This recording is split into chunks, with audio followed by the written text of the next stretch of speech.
Welcome, everyone, to another episode of Unscripted and Unchained RPG Review. I am DM Bloodworth, and as you can see, I'm going to be talking today about For Against Darkness. For Against Darkness, as the graphics shows you, it's a solitary dungeon delving game. Basically means that all you need is this book and some dice, and you can play this. You play this game by yourself, so it's completely solo. This is the core rule book, and the core rule book, contains the game rules and how to set up a character group. It's For Against Darkness, which means you play four characters, in your group, and you select from, several different classes and races, and I'll go over those for, in a minute. And then it gives you, the combat system, how the combat system works, and then just a about 30 pages or so of, various charts and maps and different encounter tables that you would roll as you're going through it. So it's a very randomized, system, so that as you're bringing your character group through it, you're making your rolls, you're seeing what event is taking place, and you know producing the action as it goes along. So because it's random, you don't know what's going to happen, and that's the excitement in the game. So let me just try to show you off some of these some of these details. So the character classes, and they're paired up on the pages here. So you have warriors and clerics, and it gives you the basic traits of each class. So a warrior, for example, always adds his level to his attack rolls. Um, his armor is allowed. He's allowed a shield, light armor, heavy armor, any weapon allowed. Starting equipment begins the game with a light armor, a shield, hand weapon. He may trade in his shield for a handed weapon, for a two-handed weapon, or a bow if he wants. He starts with 2d6 gold pieces, and his life is a 6 plus level. A first level warrior has therefore 7 life points, and then the cleric, and it goes through the various things that a cleric has, including obviously spells and starting equipment and such. So they go through each of the classes. So you have a warrior or a cleric, a rogue. Let me get this right. So a rogue and a wizard, a barbarian and an elf. So just like old school D&D, back in the original, an elf is not just a race, but it's also a character class, as well as dwarves and, not holding this right, dwarves and halflings.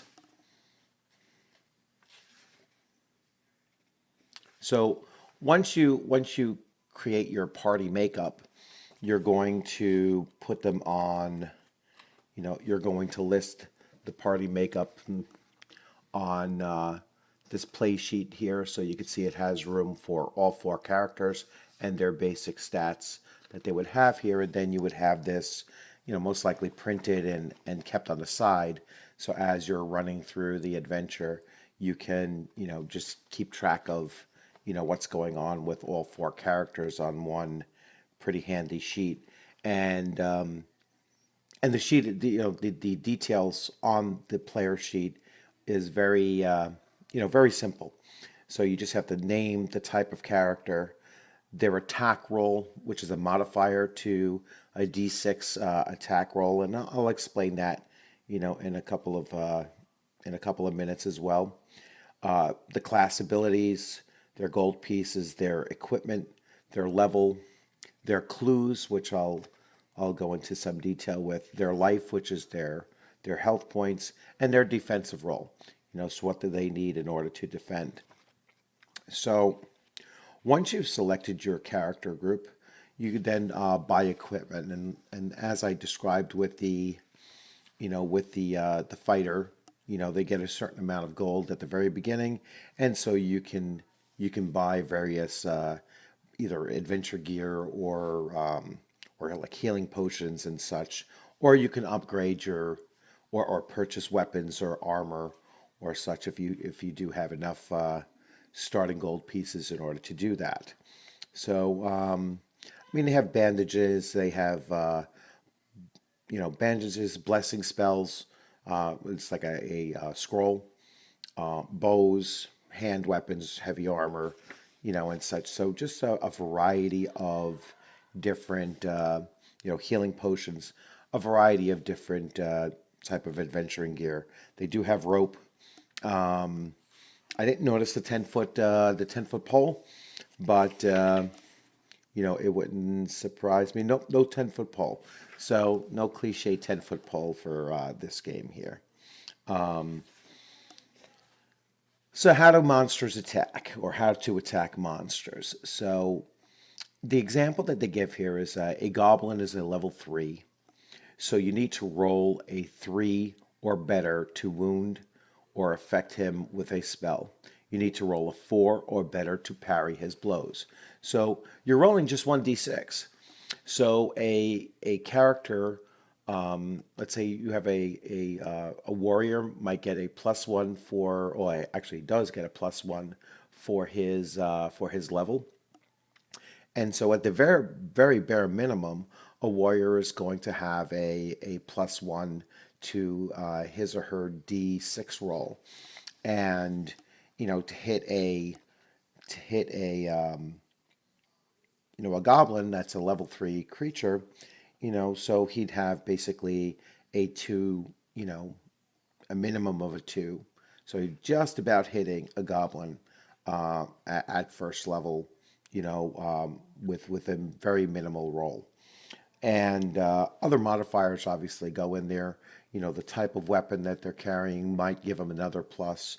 Um, the characters,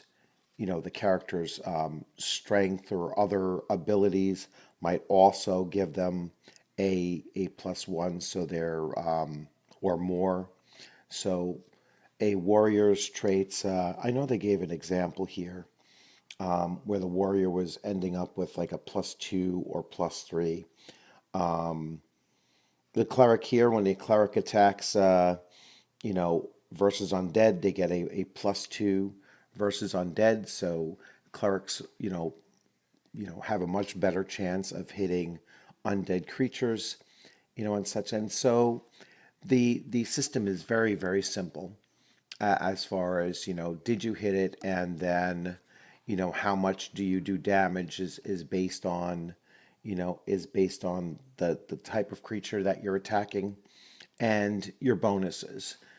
So very minor creatures might be killed with just a hit, and then if you do excessive damage above that, you might actually kill more than one minion in a single combat round.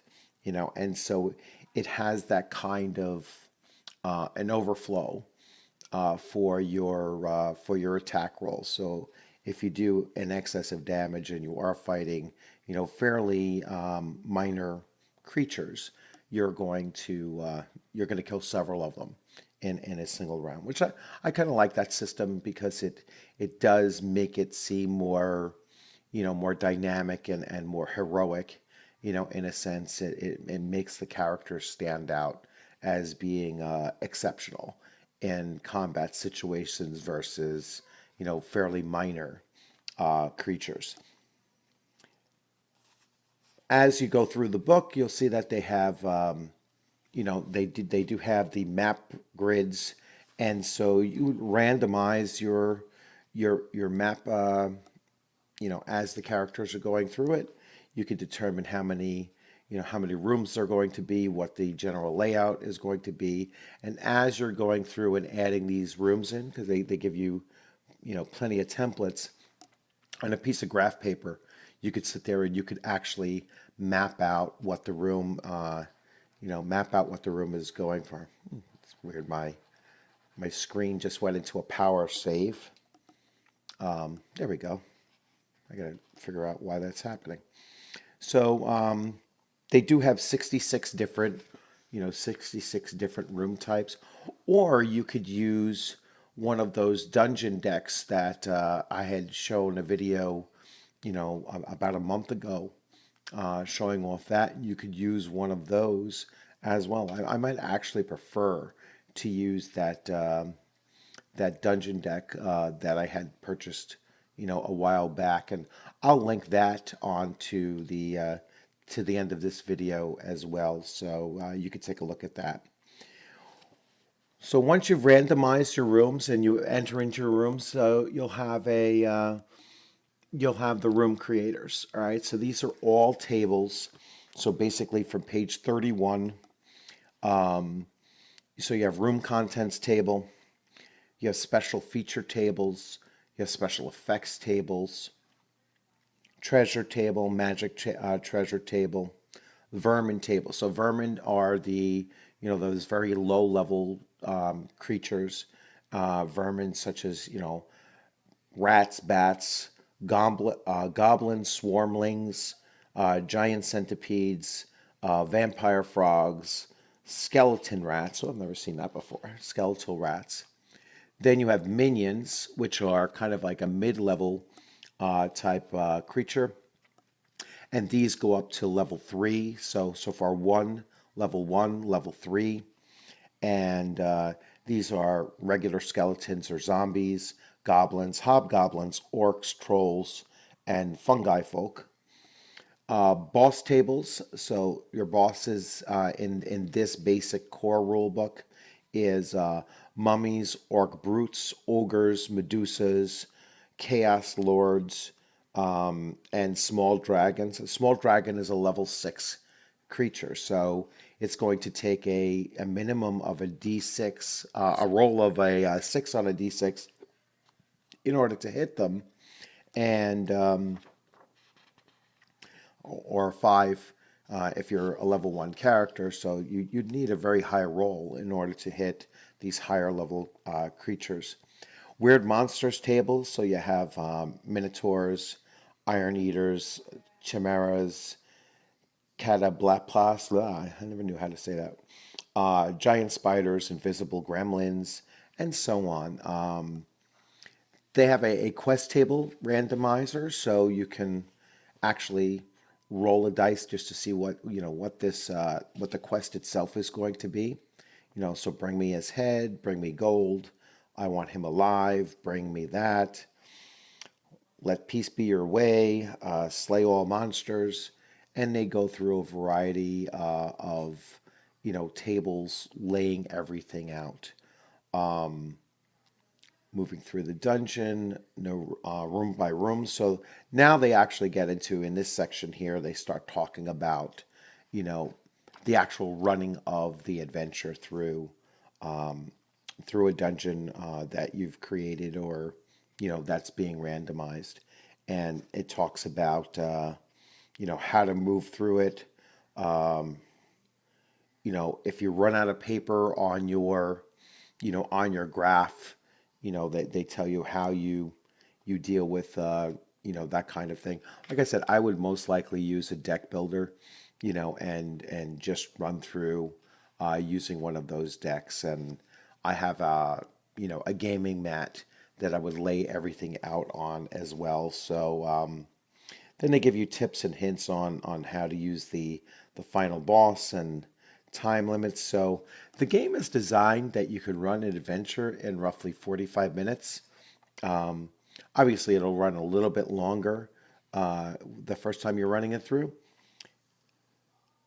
Continuing on, I mean, just like split, going through this whole book, they have leveling up, and they go through, the experience points that you gain and how many experience points it takes to increase your character's level. They have a section on spells. And then at the very back, they have, they have, how to handle locked doors and traps. And, in the very back of the book, they have, so a monster's killed. uh, page, so you can actually check off and see what monsters your player group has killed, and that'll just make it easier for you to do your XP calculation.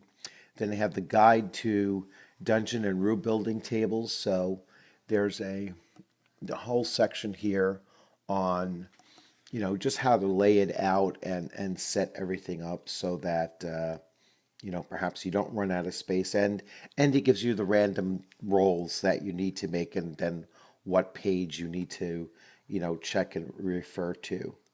There's quick reference sheets, so they go through. There's one, two, three, four, five, six, seven. So seven quick reference sheets, and obviously the booklet is fairly small, and and I think that's one of the drawbacks to the actual physical copy. Like, I generally prefer to get a physical copy, and it's a great book. It's a high quality book and everything, but if you know if I'm going to be using this, I'd really like the PDF version so I can get the character sheets, and I can print these out and put them on a regular 8 by 11 page, and then put them into one of my GM screens that I build for myself. And so it would make it that much easier to put these charts in if they were a full regular size, rather than the smaller versions of them. And but other than that, and then there's some follow-up books that are much cheaper. They're probably about $5 or $6 that are actual game adventures. So so they lay out other things. I'm sure that they probably include other more monsters and more situations that you could deal with. Potentially more character classes. I'm really not quite sure because I haven't purchased one yet. I'm going to run through this, and perhaps do a video showing this book off, and how it actually works and plays it, play it out.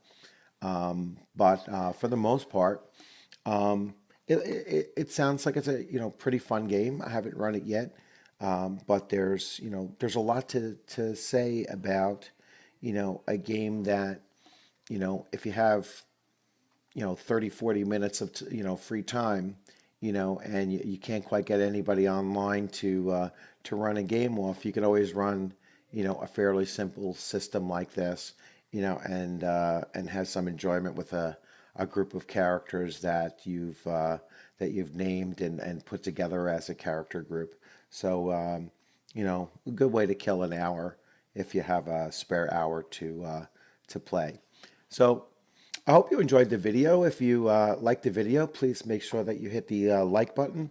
If you have any comments to leave, please feel free to leave comments. Those are ideal because it allows me to, go back and look into answering your comments. And if you haven't subscribed, please consider subscribing.